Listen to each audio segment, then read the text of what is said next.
Tere õhtust, head sõbrad! Mina olen Eva Esse. Parem hea sõda kui kehv rahu, ütles üks Irvhammas mitukümmend aastat tagasi. Siis oli halba rahu raske ette kujutada, sest elu Eestis ja kogu maailmas laabus enam-vähem normaalselt. Tänane olukord on aga hoopis kurvem ja meie igapäevane rahu muutub järjest kehvemaks. Maailma laastab surmav pandeemia. Sotsiaalmeedias vohavad raev ja rumalus, Venemaa koondab läänepiirile vägesid ja Eestis valitseb reaalne oht, et meie järgmiseks presidendiks saab see mees. No ma arvan, et tuleb paar laagrit teha, siin tahame Käärikule minna, oleme iga aasta käinud seal ja Illust on üks niisugune koht, kus on saadud käia. Võib-olla sinnes. Jah, kallid sõbrad. Maailm on korralikult hukas. Ja kes ajalugu natukenegi tunneb, see teab, et tavaliselt lahenevad sarnased umbsõlmed sõjaga.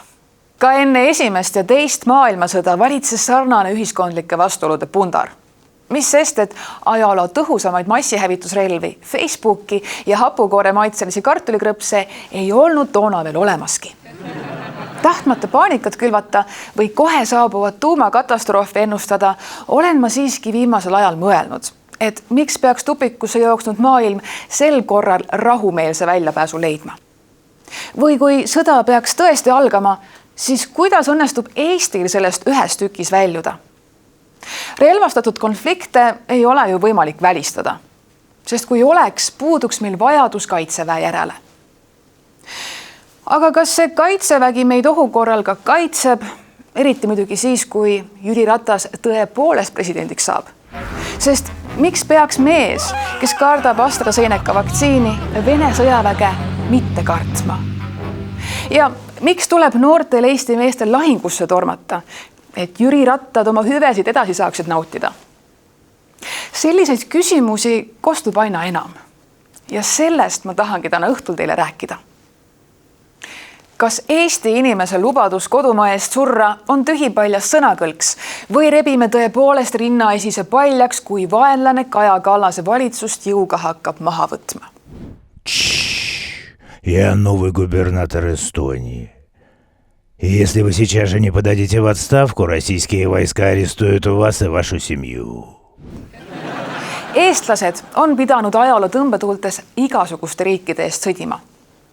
Peamiselt on meie mehi sunnitud Vene mundrit kandma ja Eesti sõja ajaloo alguseks võibki lugeda esimeste rahvusväeosade loomist Vene tsaari armees. Venemaa keisririigis oli sõjaväeteenistusse võetud nekrutite teenistusaeg piiramata. 1793. aastast lühenes see 25 aastani.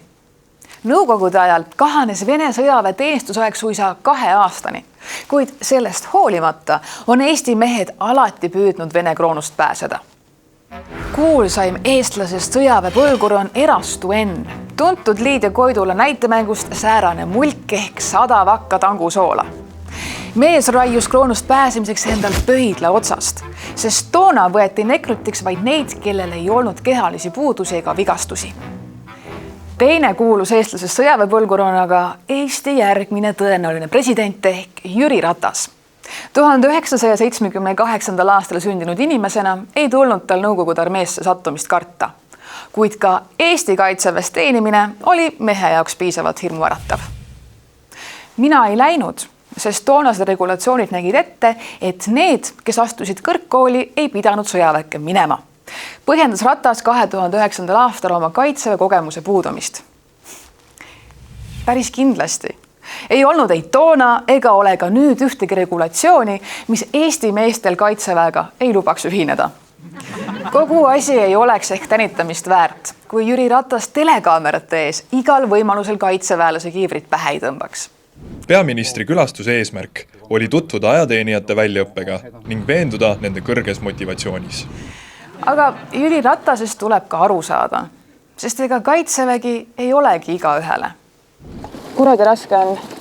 See arustus on niivõrd raske, et ta surub siia kaela sunte peale, et ma vahepeal mõtlesin, et kas ma hakkan nutsma või ma hakkan oksele või ma teen mõlemad korraga. Samas on Erastu Enn ja Jüri Ratas pigem erandid ja eriti Eesti kaitseväes tahavad mehed pigem teenida. Ja mitte ainult mehed. Eelmisel aastal asus vabatahtlikult ajateenistusse rekordarv naisi, täpsemalt 54, mida on meie kaitseväe suurust arvestades märkimisväärselt palju. Eesti noor teab, mida tähendab vabadus ja miks on seda vaja kaitsta. Või enamasti teab. Aga lubage mul kõigest järjepanu rääkida. Mehele liikmea on vabadus!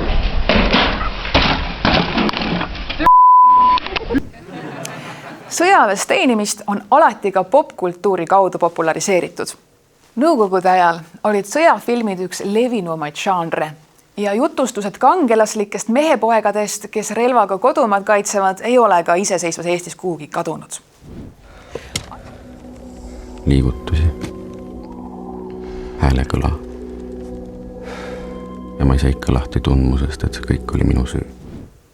Ajateenijate raskest elust on loodud ka poplaule. Ilmselt on neist kõige kuulsam Terminaatori oma, kus Jaagup Kreem tuhandete Eesti poiste mõttemaailma kokku võtab. On nädal mööda läinud ja koju sa ei saa. Su tüdruk laupäeva õhtul tantsib diskol üksinda. Saka sarmu peldikud nii kurvad küürid oma hambaharjaga. Ja pärast kõike seda valmis oled kohtumas surmaga.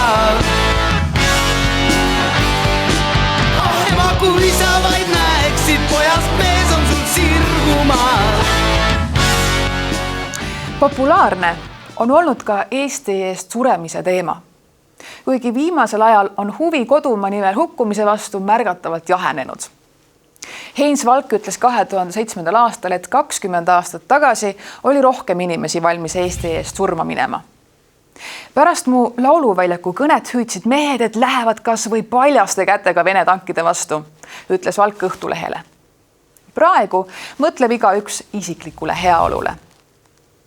Õnneks siiski mitte päris igaüks. Näiteks on lubanud Eesti ees surra tuntud ekspunkar ja poliitik Tarmo Kruusimäe. Ehk mees, kelle juuksur pügab üht hästi nii pead kui ka kubet ega lase end häirida, kui need omavahel segi lähevad. Kruusimäe ütles 2016. aastal Anu Välba saates, et ta on kohe valmis Eesti eest surema, kuid hoiatas, et kavatseb seda pikalt teha. Meest sõnast, härga sarvest. Tuntud isamaalane on viimasel ajal tõepoolest surema hakanud. Iseasi muidugi kas just tingimata Eesti eest. Tarmo Kruusimäe, palun.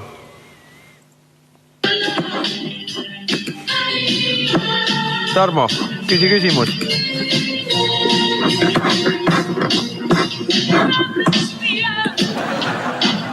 Tarmo, sul on võimalik küsimus küsida. Tundub, et ta ei taha. Lähme järgmise küsimuse. Tarmo Kruusimäest tuleb tegelikult aru saada.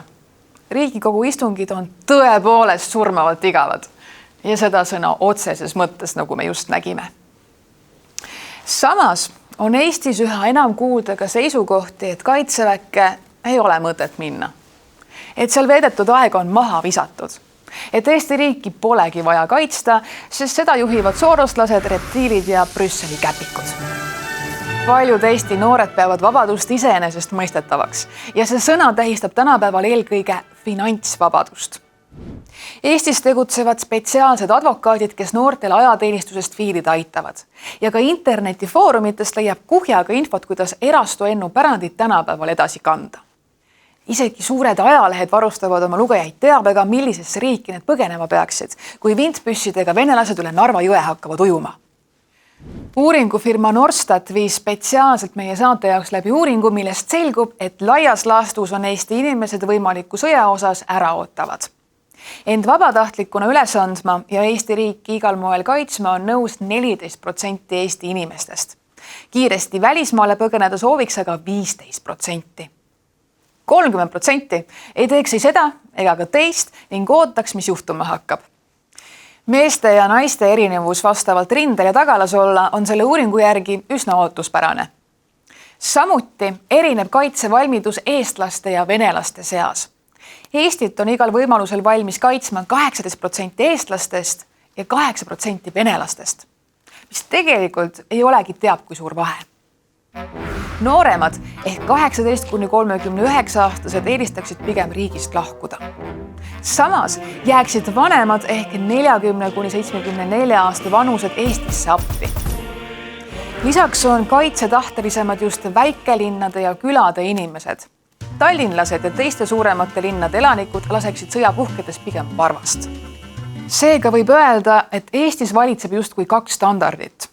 Ühe ehk ametliku kohaselt on kaitseväes teenimine iga Eesti mehe püha kohus. Ja kes sellest viilib, see saab presidendiks.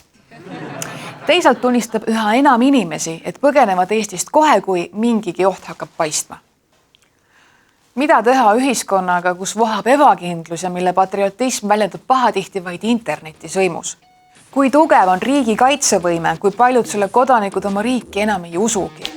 Ja kuidas kaitsta vabadust inimestega, kelle meelest tähendab see sõna vaid õigust mustikakeskusest tooteid ostukorvi tõsta? Kõigest sellest juba pärast pausi, nii et ärge kuhugi kaduge.